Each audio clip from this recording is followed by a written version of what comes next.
Hi everyone, I'm Ilaria Trame. I'm Mary Kelleher. I'm Aishwarya Pureti. I'm Jiaxuan. Our performance is titled 30-21-30. In 1947, Bernard Rudovsky published the book Are Clothes Modern?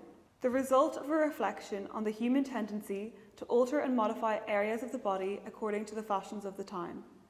Clothes, in his vision, are used as a means of protection, modesty, and decoration.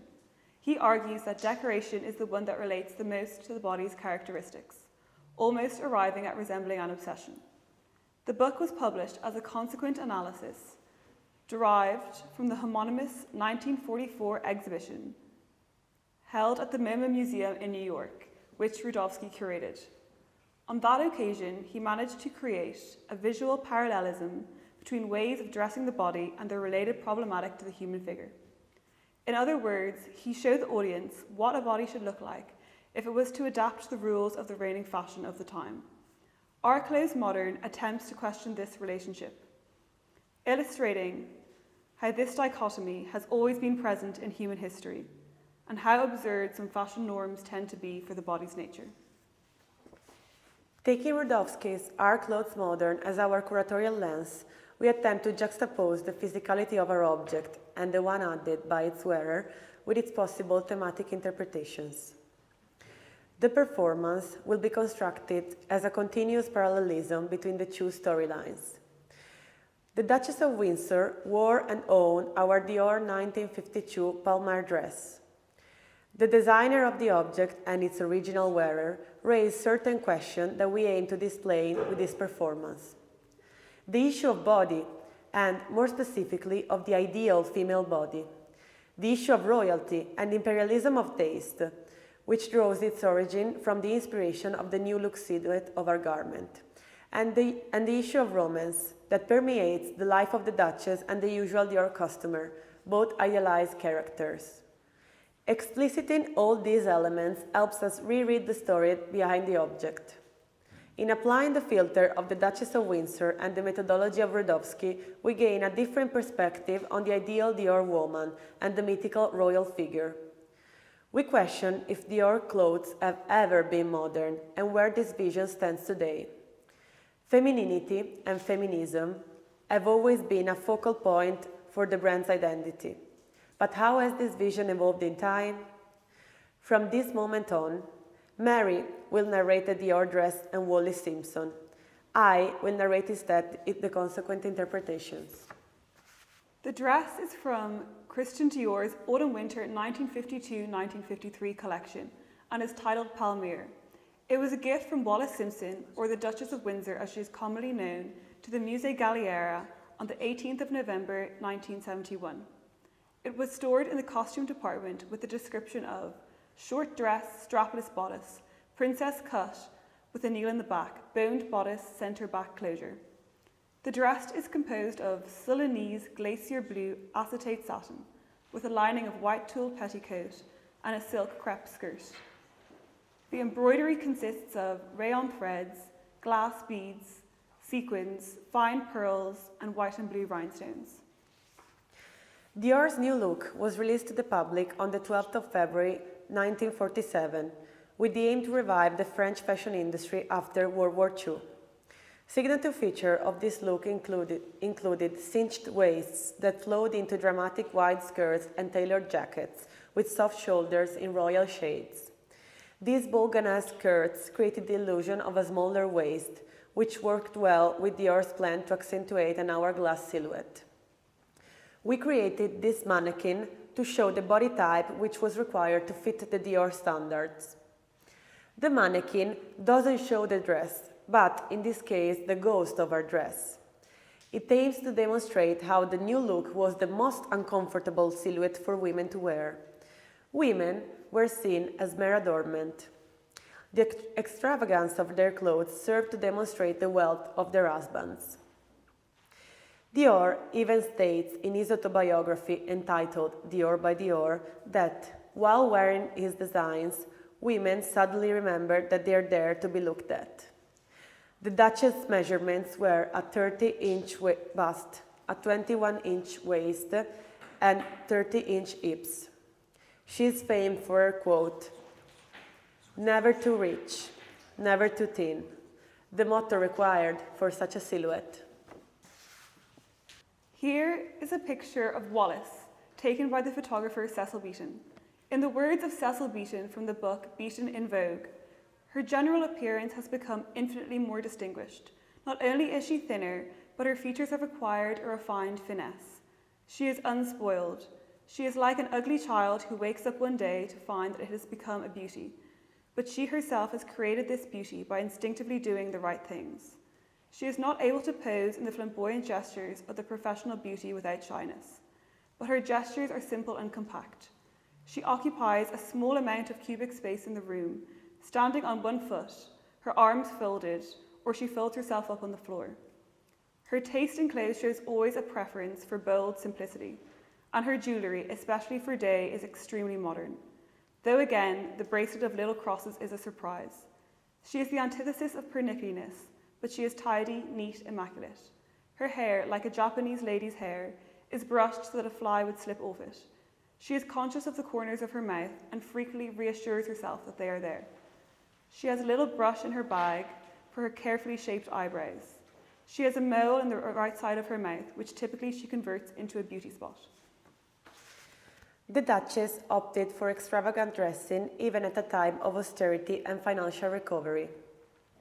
It is interesting to bear in mind that Wally Simpson never became a royal, and yet she chose the most royal silhouette possible, always from French couturiers. Susie Menkes, fashion journalist, comments on her French taste in saying, Simpson's style was quintessentially French, from the time when haute couture ruled the fashion world. And the Duke of Windsor, her husband, is known for having said, the Duchess loves Paris because it's not too far from Dior. This photo of Wallace in Dior is taken by Cecil Beaton in 1950. Susie Menkes described her in Harper's Bazaar as the almost royal Simpson, who never held the title of Her Royal Highness, was a fan of Dior and never went for the tweedy look, even when it was translated into French chic by Coco Chanel.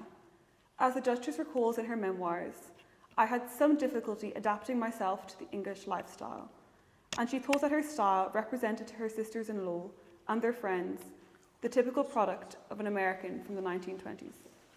This photo of Princess Margaret in Dior is also taken by Cecil Beaton. Princess Margaret was the sister of Queen Elizabeth II and daughter of King George VI, brother of the former King Edward VIII and Duke of Windsor. From the moment Margaret first met Dior in 1949, she had an aura in tune with what Dior wanted to convey, as stated by Dior himself. When I opened my house, I told Mr. Boussac that I only wanted to dress the most elegant women from the most elegant ranks of society. I have watched the clientele I desired to build up, little by little, by the most natural means. It is for them that I am working all the time. It is they who answered my appeal. The photo was taken on her 26th birthday in 1956. It was with this Cecil Beaton photograph that Princess Margaret, as reported in the book Women of Dior, became responsible for making the new look popular in Great Britain, despite the attacks from those who deemed the fashion scandalous during the years of rationing. Here we have an image of a robe à la Française from the 18th century. Dior's new look silhouette was inspired by the 18th century robe à la Française through the lens of the Belle Époque. Its silhouette was defined by a rigid corset which formed a conicular shape. The fitted bodice was constructed with an attachment to each side called a pièce de stomach. It was highly decorated, and the many layers of textiles used demonstrated the wealth of the family. The Belle Époque of 1890 to 1914 then revived this style with the updated S-shaped silhouette. An extremely tight corset was needed in order to create this dramatic S-shaped silhouette, making it difficult to move while wearing it. The return of this shape in 1947 was owed to a period of economic depression after World War II. Its revival was mixed with nostalgia for the Belle Époque alongside Dior's own fantasism. The hegemony of French taste throughout Europe was emphasized through the imperial style of Christian Dior's own new look. This imperial style was picked up by royal courts throughout Europe, most notably by Princess Margaret in Great Britain. This then only fueled the imperialism of French taste further. Here we have a similar new look dress which dates from 1957. It closely resembles the Palmer dress except that it's longer in length. The matching silhouette and extravagant decorations show Dior's hand. From this part of the performance we get to discover Dior's inspiration. The new look was in fact defined by the house as the Coral line, which was a reference to the French girl's doll named Coral. It was this doll that inspired him to construct the silhouette, which you see the outline of here. The Coral line had a fantastical vision combined with Dior's nostalgia for the Belle Époque through the robe à la Française. Gabrielle Chanel was known for her scathing remarks against Christian Dior. In a bid to defend her designs and uncorseted silhouettes from the increasingly popular new look of Christian Dior, she is known for having said, "I adore you, but you dress women like armchairs." Simone de Beauvoir writes in The Second Sex, "The woman in love regards love as a free sentiment and at the same time a magic spell, and she supposes that her male continues, of course, to love her as a free agent while he is being bewitched, ensnared by a clever schemer." We found this quote most fitting to introduce the love story of the Duke and Duchess of Windsor and their controversial public figures. Here we see a picture of Wally Simpson on her wedding day to the former King Edward VIII. The shade of blue of her Mainbocher dress has now been named Wallis Blue, as it is a colour she wore throughout her life. It also appears on the beading of the Palmyre dress and embosomed many of the interiors of their home, the Villa Windsor in the Bois de Boulogne, Paris. Born in Maryland in 1896, she met Edward in London during her second marriage to Ernest Simpson. Through his love for Wallis, Edward abdicated the throne, as it was not allowed under the English constitution for a king to marry a divorced woman. The Duchess recalls in her memoirs Edward's attempt to rectify the constitutional issue. She quotes him as saying, "As you see, my dear, I am doing everything in my power. Nothing is lost yet. I still believe there must be a solution. I haven't said my last word." When no solution could be found, they were married quietly at the Château de Condé in 1937. They faced much hostility from the English people and press. The Duchess records this in her memoirs, when she recalls on her wedding day a conversation she had with the Duke. The Duchess says, "My love, what a pity for me to be the cause of all this. What it's done is done, I told him. Now we must act without delay." The Duke says, "You are right. It was absolutely the last cause that I would ever have left England."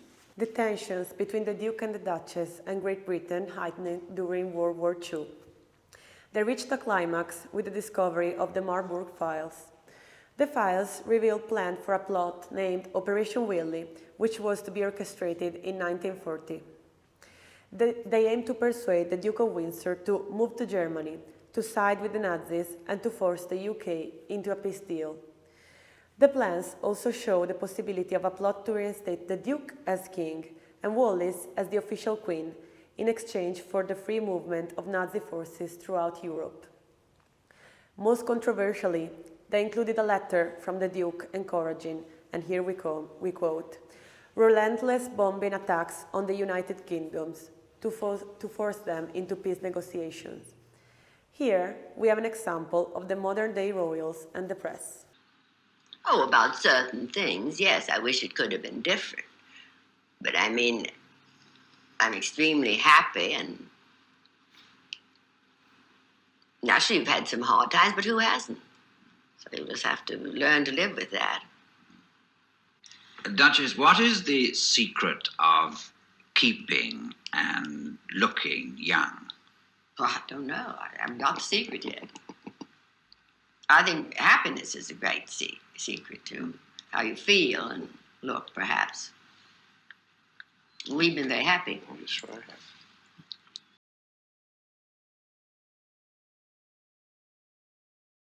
Because she was a mixed race? No, just the two of us to start with. I hadn't really thought about the mixed race piece because I thought, well, firstly, I've spent many years doing the work and doing my own learning. But my upbringing and the system of which I was brought up in and what I've been exposed to, I wasn't aware of it to start with. But my God, it doesn't take very long to suddenly become aware of it. Yeah, because you said you really weren't aware of unconscious bias and all that that represents until you met Maeve. Yeah, sad as it is to say, it takes living in her shoes, in this instance, for a day or those first 8 days to see where it was going to go and how far they were going to take it. Chanel was infamous for her misogynistic and homophobic remarks. Bearing this in mind, she once said about Dior's new look, "Look how ridiculous these women are, wearing clothes by a man who doesn't know women, never had one, and dreams of being one." On the other hand, Dior said of his designs, "My prime inspiration is the shape of the female body, for it is the duty of the couturier to adopt the female form at its point of departure and the use of materials at his disposal as to enhance its natural beauty." It can be argued that the new look silhouette was so distant from the natural female form, but in Christian Dior's mind, extreme femininity was the best way of being feminist. "We should all be feminists" is a catchphrase that Maria Grazia Curie, the contemporary creative director of Dior, used to launch her updated version of the new look with the use of a t-shirt. Analyzing this object aroused our curiosity. We ask ourselves, does this make contemporary Dior more feminist than Dior at the time of Wally Simpson, or not? Rudowski questioned Are Clothes Modern in 1947, the same year Dior's new look first appeared. Curie questions the same in one of her recent collections. Curie attempts to adapt the Dior to the everyday modern woman, whereas Wallis chose Christian Dior as her preferred public uniform. How would Rudowski question these oppositional ideals of femininity now? Thank you.